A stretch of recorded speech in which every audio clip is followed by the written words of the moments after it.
May so na ako'y basahon gikan ni Father Gabriel Amort. Nagaingon siya nga, even the demons fear Mary, pray the rosary, defeat the devil.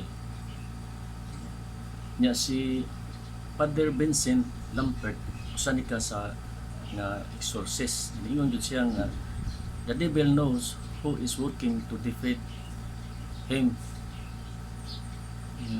Ningon pa sad si Father Gabriel Amort nga, pray the rosary, Satan cannot touch you. Nya dako ko kahibungan may igsuon nga niingon gyud diri ang Vatican nga giluhan ni Catholicism nga ilang gingon nga Mary was not co-redeemer. Vatican says amid spread of cult of the Madonna.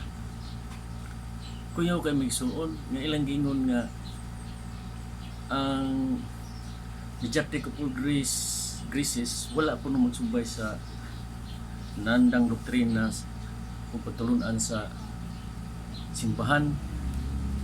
Usa kuno ni kakulto kuyawa ni migsuon nya kung kanilang gisulti migsuon tinuod yung gisulti ni Maria Maximilian Kolbe atong October 1970 nga ang Papa diya sa Vatican himuon lang silugoon sa yawa.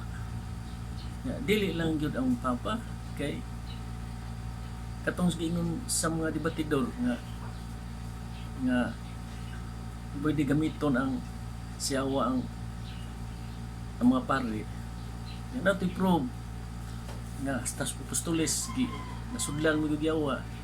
Di klaro kayo nga kanang naaros mo sa Vatican kanang mga bag-o diha nga nahimong mga kardinal o obispo, klaro kayo nga gigamit na siyawa lalo na kaning Papa na to karong bag-o kay gikan magyud ni sa bagong Papa ni pagka sultihan